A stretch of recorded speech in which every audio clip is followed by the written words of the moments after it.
So we're going to be emulating some traditional printmaking and drawing techniques, and you should read the project description in Canvas so you know exactly what to do. We're just going to go over the techniques here, but just to give a little background, these are some examples of woodcuts. It's a printmaking technique. There's also wood engraving, which is another printmaking technique that gives a little bit of a finer line and just a different look. So if you're interested in that, there is a printmaking class here and you can learn more about it online too. Here is a digital artist who emulates woodcut in a way that we're going to. So this is Gary Alfonso's page, and he makes really cool stuff. And it gives it this vintage look. It's a really bold graphic style, and it's just a great thing to learn how to do. So you can see the little sort of triangles that he's created to make shadows and highlights and also midtones. So just giving it this really awesome bold look, I think. And then cross-hatching. If you've ever taken a drawing class, you've probably done cross-hatching. So it's just lines going at different angles that are overlapping each other to create shadows. And this is also a technique, it's used with traditional drawing like with pens and pencils, but it's also used in printmaking to create shading. So here's some more awesome cross-hatching. So the more layers of alternating lines you have on top of each other, the darker and darker they'll get. And it's a really nice graphic style, and it gives a really cool shading effect. So it's a nice technique to learn how to do. So we're just gonna come into Illustrator, and I'm in the ellipse tool, and I'm making an ellipse with a stroke and no fill. So this is going to be the top of my can. And then I'm going to expand it. This is an important step because the next steps won't work if you don't have it expanded. So you just come to Object, Expand, and press OK. And now I'm going to make a copy of it just by holding the Alt key and pressing the down arrow. Now I'm releasing the Alt key and continuing to press the down arrow. So I didn't have to get out of my ellipse tool. I didn't have to go into the selection tool. So this is the bottom of the can. And now we want to cut off the top, right? Because we don't want to see this back part. So I'm just going to take a rectangle tool, and it's filled and no stroke now automatically. And I'm just gonna draw a rectangle and cut it off in the center, and you can see what my guides are on. So the line turns pink when I'm in the center there. Then I'm pressing V and selecting both. And then I'm coming to the Pathfinder minus front. And then it's gone. Then to make the sides, we're using the pen tool. So you want to use the anchor points from the expansion that was created here to make the sides. So let's take a look at that. I'm going to zoom in so you can see what I mean. So make sure to not be selected on this, or it's going to continue drawing with the pen tool. So I'm not selected on anything. I have the pen tool, but now I can, when I hover, it's going to tell me where that anchor is. So I want to click on that anchor, click on that anchor, pressing spacebar to get up here, and then I want to connect to this anchor point and this other anchor point, and then come back to the bottom and make my little rectangle for the side. Now we want to do the same thing for the other one. Anchor, anchor, connect it to the top. I'm just holding the space bar again to move around, and there we go. I'm going to press V and zoom out so you can see. So there's a quick can. You can select the whole thing, and if it's not the right shape, you can just resize it any way you want. So I am going to lock this layer here, and we can call it can outline, because we're going to make a bunch of lines and it can just get in the way. So I'm going to make a new layer, and I'm going to call it woodcut. And what the woodcut does is it makes a shadow shape, right? So I'm thinking if there's light maybe coming this way, then the shadow would be on this side of the can. So I'm gonna just use the pen tool. And again, even though the layer is locked, it's letting us line up if we have our guides on, so that helps a lot. So I'm just gonna make a large shape that will be the shadow shape for the can. So you can make as big or small as you want. One very important thing is that you want this part where the triangles are going to end up being, you want this to be a straight corner or it's not going to work. So that's one important part. And if you end up, I'll show you what to do if you end up not making it a corner. So I'm just going to make this shadow shape. And then if you, for some reason, didn't make it a corner, like I can go to the anchor point tool, and if you have this curved, this kind of thing is what's not going to work. So if it's curved on the edge. So just to get that handle to go away, come into A, your direct selection, and you can grab the handle and you can just kind of push it back until it hits the anchor, and then it's gone. And then you can spend a lot of time lining this up with whatever your shape is to make sure it looks great. So I'm just gonna get mine looking a little better, and you can have it angled if you want.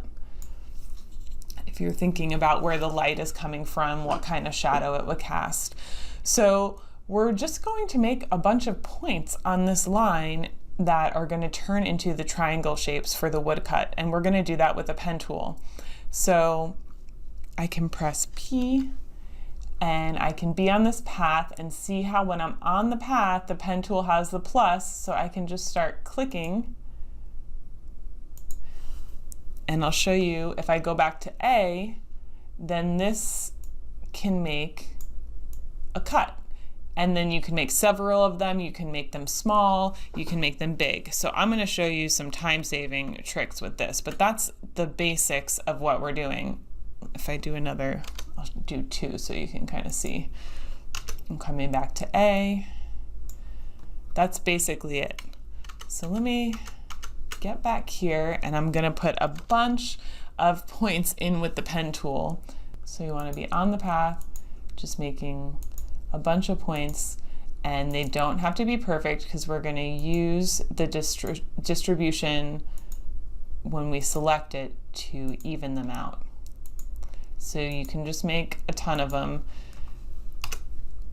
and then you can select them all. I'm in the direct selection. I'm making sure all of my points are selected, and you can tell they're selected when they are filled in, and when they're not filled in, when there's white in them, is when they're not selected. So I'm going to come back into A. I'm going to get these all selected. They're all filled in. That looks good. And then up here on my top toolbar, I have all of these options. So I want to come down on this one and make sure align to selection is checked. That's important. And then we want to distribute all of these points, right?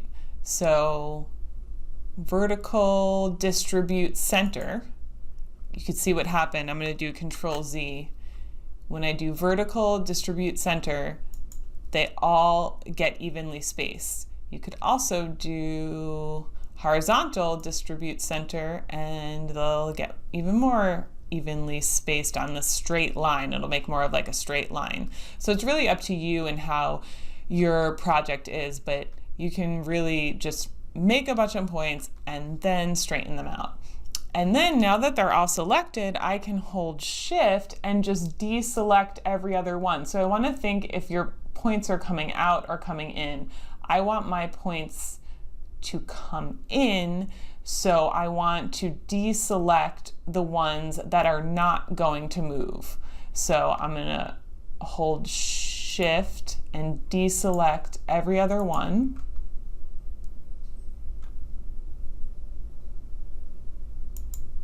And you can tell if it's deselected, it's white in the middle, and you might have to zoom in and get it to get it going right. We'll see how I do. And then you just press the arrow. So I'm pressing the right arrow and pulling the points that are selected in as much as you want. You can make it really severe. And obviously for yours to get more detailed, you can make a lot more points in here and you can make it look great. But that is the basics of getting that done. And just think about your shape and where the light and where the shadow is. And you can obviously adjust this and make it smaller. You could take this piece and copy and paste it multiple times. You can do a lot. You also don't have to make them evenly spaced. You can come in, you can get it set up, and then you can come in with your direct selection and you can adjust them, you know, according to what your image looks like. So it can be more organic. It doesn't have to be perfect. That's really up to you and the style that you're going for. So now we're gonna make the cross hatching, and we're gonna do that with a blend. So I'm just gonna take the pen tool. I'm gonna lock everything on my layers. I think that just helps when you're doing this kind of stuff, and I'm gonna call it crosshatch. Maybe it's one word, I'm not totally sure. So I'm with the pen tool, and I'm gonna make a shadow shape for this side. So I'm just going to, and I'm gonna make it a stroke, no fill. And I'm actually gonna start down here so you can see what I'm doing. So I'm gonna make just a curved line that's going with the shape of my object. And then I'm gonna press escape because I just want that line. And then I'm gonna make another one on the bottom. So, and they don't have to be the same size. So maybe the one on the bottom is longer. And I'm gonna hit escape.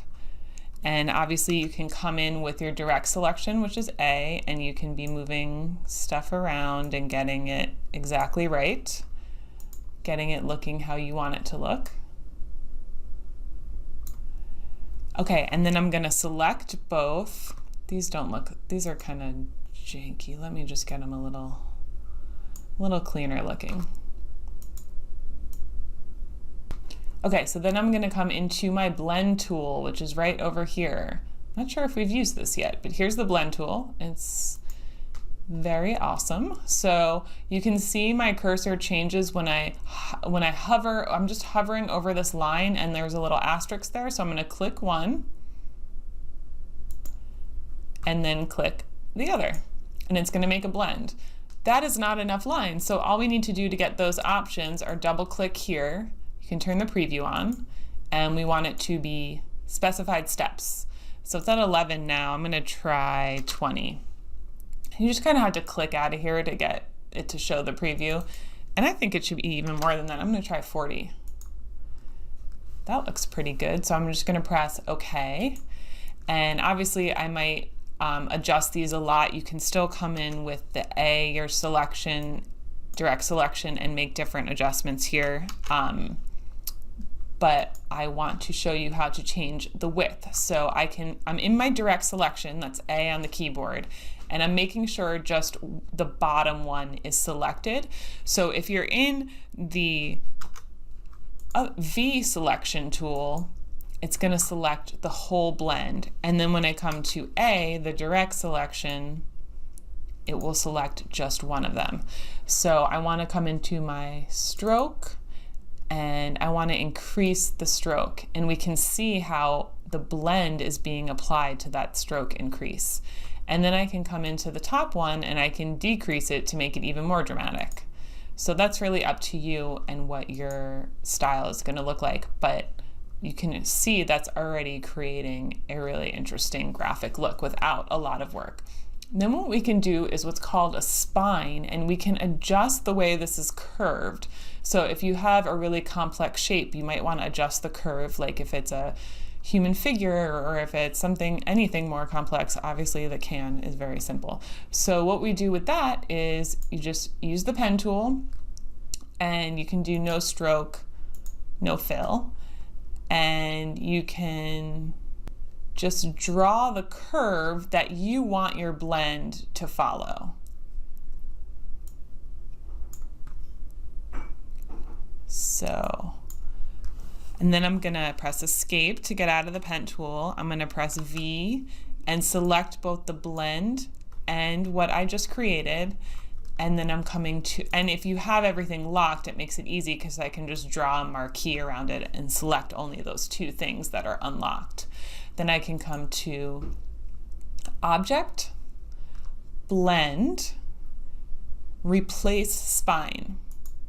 And now you can see it's moving along, and this isn't working for what I'm doing, but it's moving along the spine that I've created. And I can come in with my direct selection and I can adjust, oops, let me click on the anchor and I can adjust this anchor. And the blend is going to follow along with that.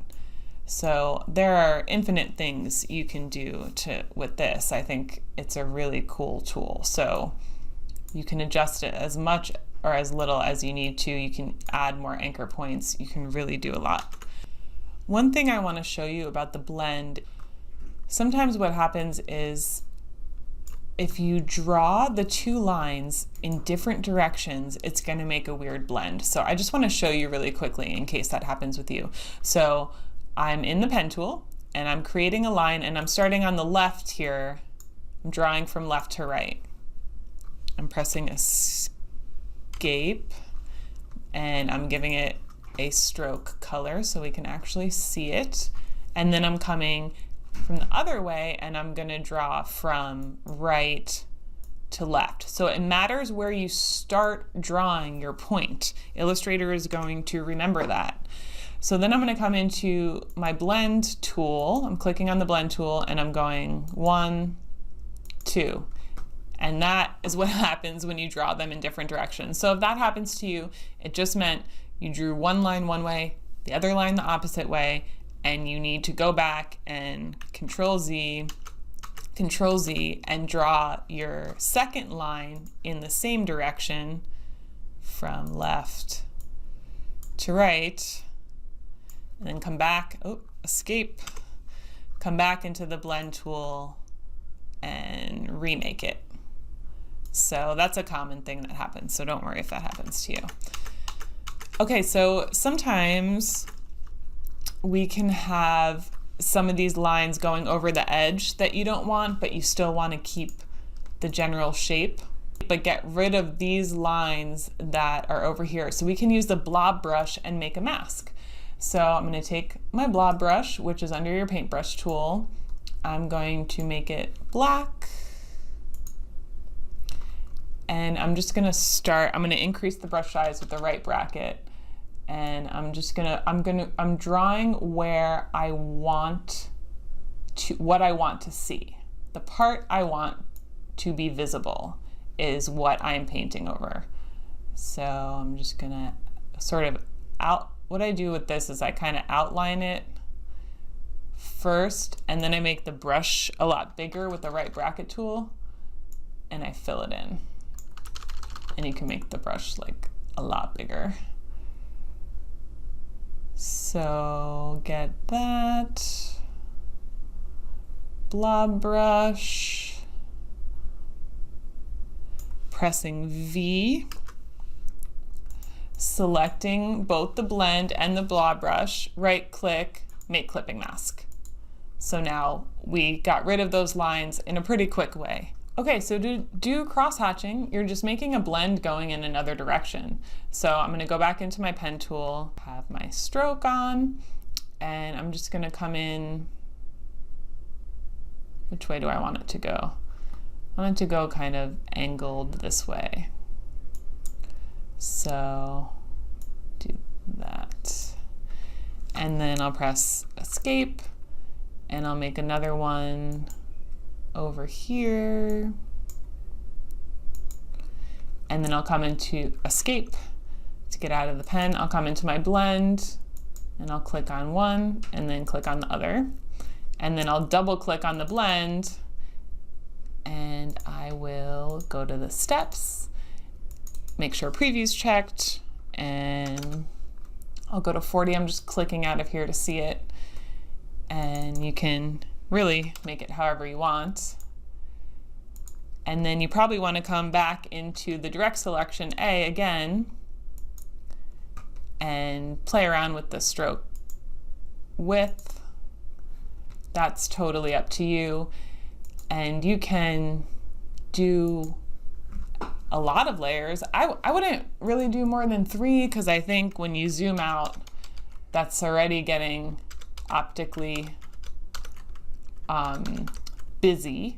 So think about where your darkest shadow of your object is and where the cross-hatching would be beneficial for that. And if any of you have ever done cross-hatching by hand, you will be amazed at this technique because it is a lot faster.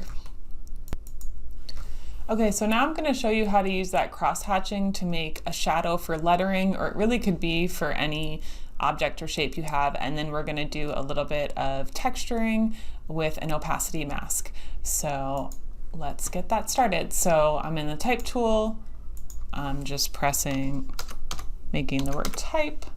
I'm going to make it bigger so you can see what I'm actually doing.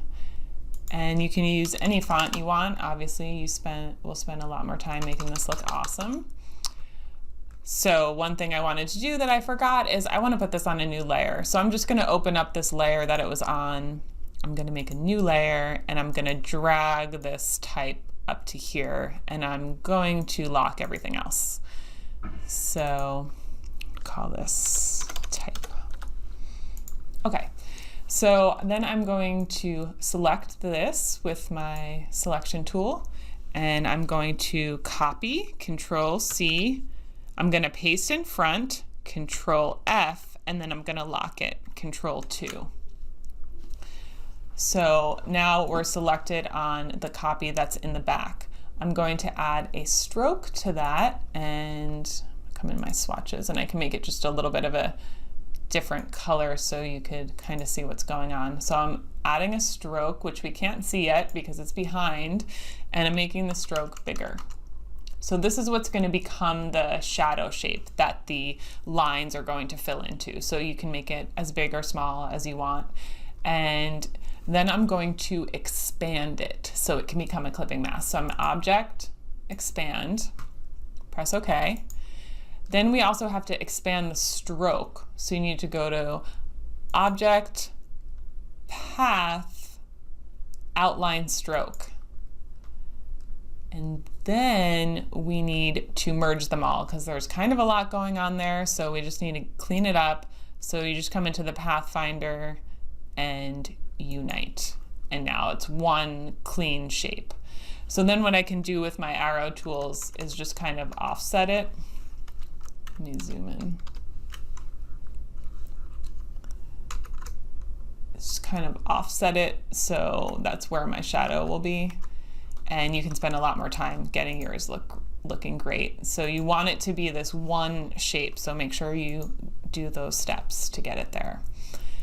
Okay, so now we need to make the blend that's going to fit in here, and I'm going to make a simple blend with just lines. So I'm going to be in the line tool. I'm going to have a stroke and no fill, and I'm just going to draw straight vertical lines. So I'm holding Shift and I'm just clicking and dragging out a straight line, and then I'm holding Shift, clicking and dragging out another one, and we can make sure they line up. And then I'm using my blend tool and I'm making a blend 1, 2, and it's going to look like that, which is not what we want. So we double click on here, preview, same thing as we've been doing, the specified steps. Maybe let's try 60. I'm going to click out, see how that looks. That looks pretty good. Maybe I'll do even more, 70. And I want to make the stroke smaller. And then you can always come back in and make more steps if you want. See how that looks. Okay, so you can spend a lot of time obviously making yours look exactly how you want. And I'm going to press V to select the whole thing. I'm going to come in here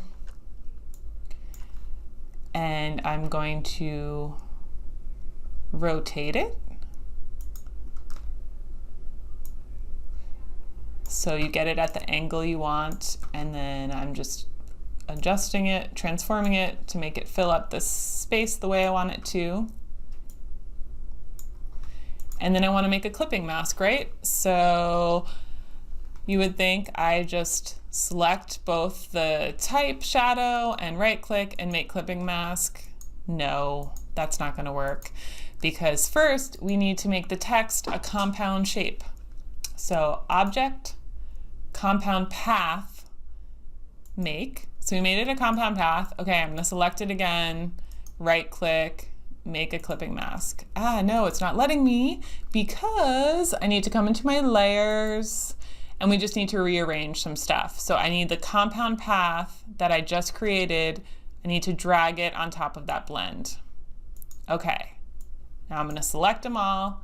I'm going to right click, make clipping mask. Much better. And then this type got pushed to the bottom, so I'm just going to drag that back up top. And I think that looks pretty cool. I think you can see there's a lot of applications for this. The blend is still live, so you can keep on adjusting the steps and stuff. Okay, so you can unlock the other type layer and then you can select them and move that around wherever you want. Now I'm going to make like a record, a vinyl record, to make a little vintage look if you're doing a poster or whatever. So I'm just going to show you an easy way to do that. So let me get in here. I just have a image of a record that I've imported in here. I'm going to lock it, and I've made a new layer where the record is on. So I am going to make concentric circles here with an ellipse. And this might be good for other designs that you're creating too, even if you're not doing a record.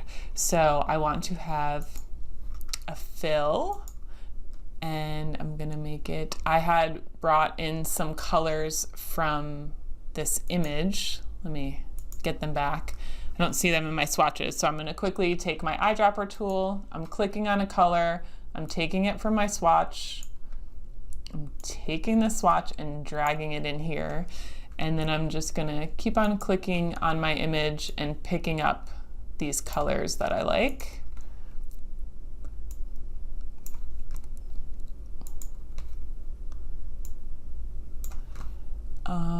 Did I get them all?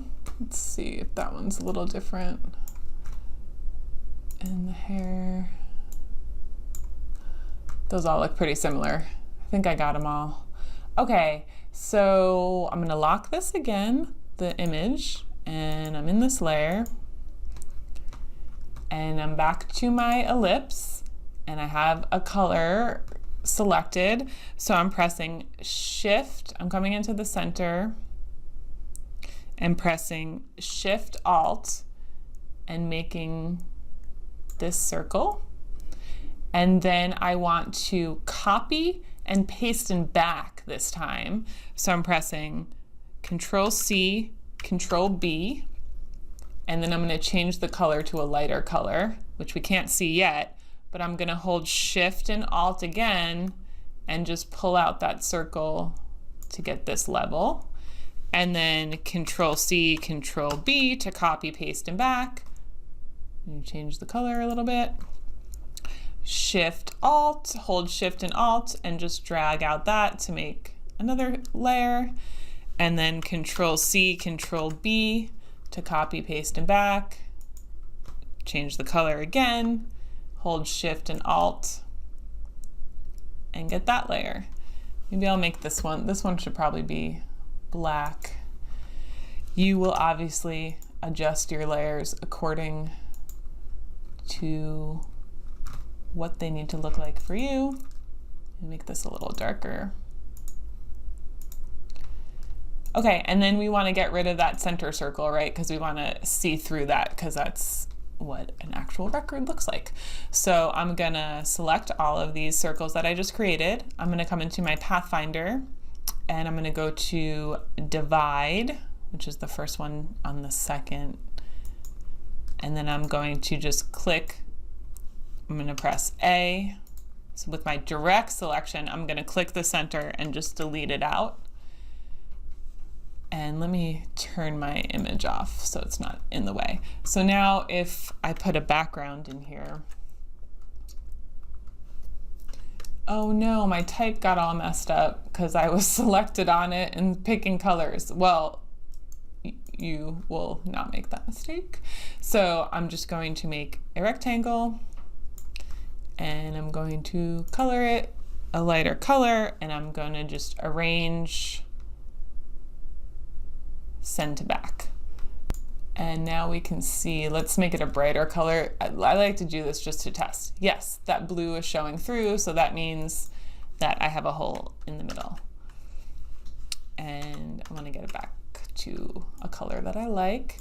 So let me grab my type from here, so I don't have to redo that again. Okay, so I'm gonna grab this type layer, Control C, and come in here and Control V.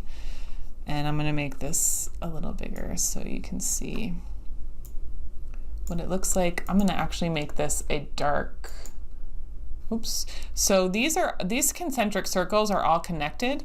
So if I wanna change the colors and not change them all, I just have to ungroup and then click out of it and click back in. So next thing we're gonna do is we are going to add some texture with an opacity mask.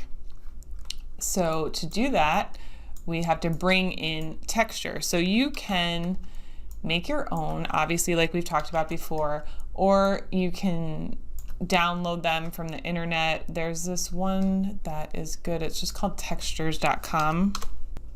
And it's free. You can download some free ones, and they are they're copyright free, so you can download them here. You just have to sign up. So there's a ton of stuff you can download online. You can also obviously make your own. I think it's good to build a nice library and have a folder of textures. So I'm gonna bring mine in, and I'm just gonna place it, File, Place, and I have it in another folder that we used from hand lettering, right?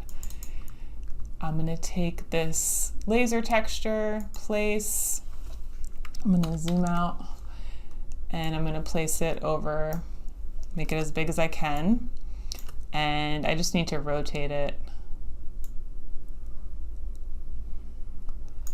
And I wanna get it covering, you'll have it covering your whole image.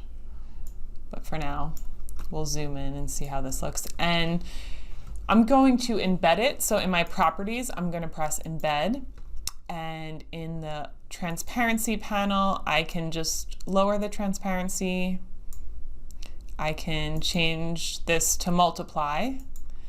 But we're going to see some issues that happen with that, because that does not look great for black. It actually doesn't show up in the black. The texture is showing up in other colors. So if you don't have black, that's not going to be a huge issue for you. But if you do have black, you want to make an opacity mask. And this is just a cool thing to know how to do. So if you want all the items to have the same texture, what you want to do is have everything that you want the texture on it. So all your artwork in the same layer. So I had a different layer for my record and for my type. So I need to get them into the same layer. I also need to get this texture layer out of here. So first thing I'm going to do is move the texture layer. I'm going to click on it with the little meatball here to make sure I'm selected, and I'm going to copy it because I want it in my clipboard. So I'm going to press Control C, and I'm going to make a new layer. Where did that go? Call it texture. And I'm going to drag this in here. And I'm gonna close all these, and then I'm just gonna get this texture layer off to the bottom. And then I want to just drag my type layer. I'm gonna click all of it, and I wanna drag it into the record layer. So these are all in one layer. That's a really important thing for this, is that they're all in one layer. And I'm gonna zoom out. My sad type that got messed up is going to go away. Go away. And we're gonna just be zoomed in so you can see what's happening. So I have my texture copied, it's in my clipboard, and I'm selected on this entire layer that I wanna apply that texture to, and that I wanna make the transparency, the opacity mask. So I'm in the transparency panel here, and I just have to click Make Mask. And this happens, which isn't really what I want it to look like. So I'm gonna uncheck Clip. And then see these two squares here. I'm going to click on the second square and it changes my layers panel. So I can paste in my texture here. So I can click on here and do Control V because I had my texture already in my clipboard. I had copied it. So I can try, usually invert mask looks pretty good. You can also continue to lower the opacity. You can change your blend modes to whatever you want. And I'm gonna zoom in. It's kind of hard to see, but if I get really close, you can see that now the texture is in my type. And so whatever you can obviously see it in the record here. So that looks way better. I think it gives it a way better effect. And it didn't go into my background because I think my background was locked or it was on another layer or it's not visible. But anyway, that is how you make an opacity mask. And then to get back to your other layers, see how there's a little blue line around this? You just have to click on here. So you can always come in and adjust stuff. You can release the mask. You can really do whatever you want and make it look great. So have fun with this.